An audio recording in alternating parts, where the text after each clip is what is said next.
오늘의 말씀은 사무엘상 26장 1절부터 12절 말씀입니다. 할렐루야. 오늘 하루도 여러분 삶에 하나님의 은혜와 평강이 넘쳐나길 축복합니다. 오늘 우리에게 주는 하나님의 말씀은 사무엘상 26장 1절에서 12절까지의 말씀입니다. 다윗은 우리가 24장에서 보한 것처럼 엔게디 광야에서 사울을 죽일 기회가 있었지만 손대지 않았습니다. 그런데 오늘 본문 10광야에서도 비슷한 일이 일어났습니다. 다만 엔게디 광야에서는 다윗이 사울을 피해 숨어 있었지만 10광야에서는 다윗이 사울의 진영으로 침투해 들어가는 모습을 보여줍니다. 사울은 이미 엔게디에서 다윗에게 항복을 선언했지만 1절에서 3절 말씀을 보면 10사람들이 10광야 앞 하길라 산에 다윗이 숨어 있다는 정보를 제공하자 3,000명의 군사를 이끌고 다윗을 잡기 위해 총출동했습니다. 광야를 샅샅이 뒤져 반드시 다윗을 잡겠다는 생각뿐이었을 것입니다. 그러나 다윗은 더 이상 이전처럼 숨어있지만은 않았고 사울이 광야로 들어온 것을 알고 4절에서 6절 말씀에 보면 정탐꾼을 보내 그의 위치를 확인합니다. 그리고 함께 가겠다고 자원한 아비새와 사울의 진영 안으로 잠입하죠. 하나님께 충성된 다윗에게는 충성된 부하 아비새가 있었습니다. 적진의 정중앙에 위치한 사울의 침소까지 접근하는 것 얼마나 위험천만한 일입니까? 그럼에도 불구하고 아비새는 주저하지 않고 다윗을 위해 나섰습니다. 이처럼 다윗에게는 충성되고 용맹한 동역자가 있었습니다. 하나님은 사명의 길을 오롯이 걷는 충성된 자에게 아비새와 같은 동역자를 허락하십니다.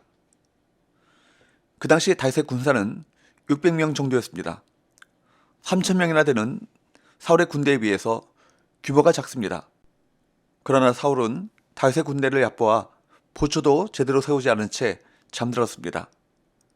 군대 장관 아브넬과 군사들 역시 전혀 경계태세를 갖추지 않았습니다. 사울은 진 가운데 누워 자고 있었습니다. 창은 머리 곁 땅에 꽂혀 있었습니다. 또한 사울의 부하 군대 장관 아브넬과 백성들도 깊이 잠들어 있었습니다. 정말 절호의 기회였습니다. 이 아비새는 다윗에게 뭐라고 말합니까? 8절 아비새가 다윗에게 이르되 하나님이 오늘 당신의 원수를 당신의 손에 넘기셨나이다. 그러므로 청하오니 내가 창으로 그를 찔러서 단번에 땅에 꽂게 하소서. 내가 그를 두 번 찌를 것이 없으리이다 하니 적진 중앙까지 들어가 창으로 사울을 찔러서 단번에 땅에 꽂아 죽일 수 있다며 이것을 다윗에게 허락해달라고 요청합니다. 그러나 다윗은 허락하지 않습니다.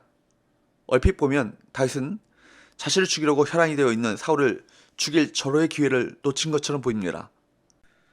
하지만 실상은 다윗은 하나님의 뜻을 알았고 또한 하나님의 뜻을 따라 순종하는 길을 갔기에 다윗은 이처럼 강해질 수 있었습니다. 다윗은 엔게디에서와 마찬가지로 사울은 하나님의 기름 부음을 받은 자이므로 자신이 사울을 치는 것은 하나님께서 금하시는 것이며 사울의 죄는 하나님께서 직접 보응하실 것이라 말하며 아비새가 사울을 치지 못하도록 합니다. 9절에서 11절 다윗이 아비새에게 이르되 죽이지 말라. 누구든지 손을 들어 여호와의 기름 부음 받은 자를 치면 죄가 없겠느냐 하고 다윗이 또 이르되 여호와께서 살아계심을 두고 맹세하노니 여호와께서 그를 치시리니 혹은 죽을 날이 이르거나 또는 전쟁에 나가서 망하리라. 내가 손을 들어 여호와의 기름 부음 받은 자를 치는 것을 여호와께서 금하시나니 너는 그의 머리 곁에 있는 창과 물병만 가지고 가자 하고 그래서 다윗과 아비새 두 사람은 적진 중앙에 있는 왕의 침소까지 침투했음에도 불구하고 사울을 죽이지 않고 사울의 창과 물병만을 가지고 나옵니다.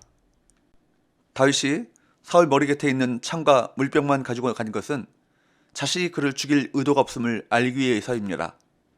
상식적으로 이것은 위험천만한 일이 아닐 수 없죠.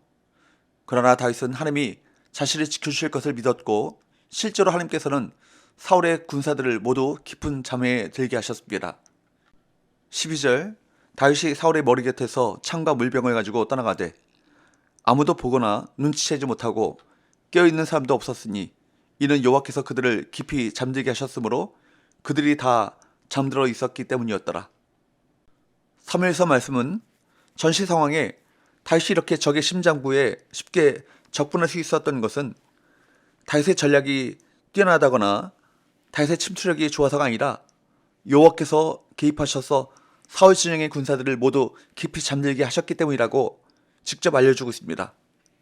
사무엘서 말씀은 사울과 그의 부하들이 하나님에 의해 잠들었다고 그렇게 설명합니다. 즉 이 장면은 하나님에 의해 연출된 상황 속에서 다윗이 어떻게 행동하는가에 대한 하나님의 테스트였던 것입니다. 하나님은 다윗이 쫓겨다니는 상황 속에서 사울과 하나님에 대해 어떤 마음을 가지고 있는지를 점검하셨습니다.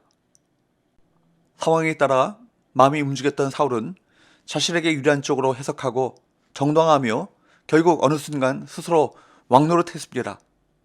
하지만 다윗은 부하의 권유에도 흔들리지 않았고 고생을 끝낼 수 있는 절호의 기회였지만 자기 마음대로 행동하지 않았습니다. 사랑하는 여러분, 하나님의 주신 마음을 지키는 것은 하나님의 사람이 훈련해야 될 가장 중요한 덕목입니다. 감정이나 상황이 아니라 말씀에 따라 살아야 합니다. 우리가 주의 법을 지킬 때 주의 법이 우리를 지켜주십니다. 하나님을 중심으로 모신 신앙인은 모든 상황 속에서 자신을 중심에 두는 아전인수격의 행동을 하지 않습니다. 오직 하나님의 말씀에 무엇이라고 기록되었는지를 상고하며 나 자신의 뜻이 아니라 하나님의 뜻을 구합니다. 이는 예수님께서 십자가의 고난을 앞두고 자신의 뜻이 아니라 아버지의 뜻이 이루어지기를 원한다고 하셨던 그 기도에도 나타나고 있습니다. 우리 모든 성도들은 모든 삶의 현장에서 하나님의 주권을 인정하고 나 자신의 이해관계를 떠나 오직 하나님의 뜻을 구하고 행하는 경건한 삶을 살아야 할 것입니다. 기도합시다. 하나님 아버지, 매 순간 하나님의 뜻이 무엇인지 분별하게 하시고 감정에 따라 움직이는 것이 아니라 하나님의 뜻을 따라 순종하는 삶을 살아가게 하여 주옵소서. 예수님의 거룩하신 이름으로 기도하옵나이다. 아멘.